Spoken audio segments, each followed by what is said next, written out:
localisation.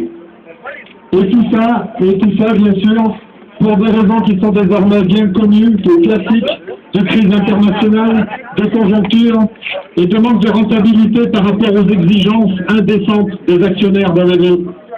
ABB, comme beaucoup de groupes, n'est pas un groupe en mauvaise santé, mais les actionnaires ne supportent pas que la moindre activité ou le moindre site ne soit pas largement rentable.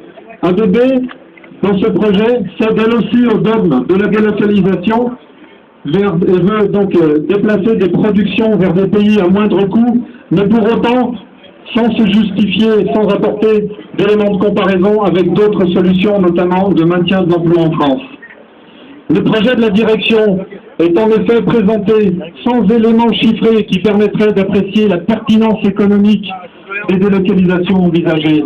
Mais s'il est tellement évident que ces délocalisations sont rentables économiquement, eh bien on dit qu'il ne devrait pas être bien difficile de présenter des études comparatives qui le démontrent. Mais ça, la direction ne l'a pas fait. Les effets positifs de cette restructuration, dont le coût n'est même pas annoncé par la direction, sont donc loin d'être démontrés. Et d'autant moins, d'ailleurs, si on compare le coût probable d'un tel plan de restructuration à la moyenne des investissements qui ont pu être faits par ABB Trans ces dernières années.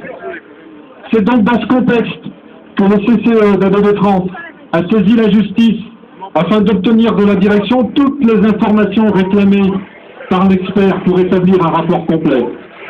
Bon, on le sait maintenant, malheureusement, le juge des référés du TGI de Lyon a considéré, le 14 septembre dernier, que le manque d'informations n'est pas établi de manière évidente. C'est pour nous une déception, mais qui ne doit pas entamer notre détermination à obtenir de véritables justifications.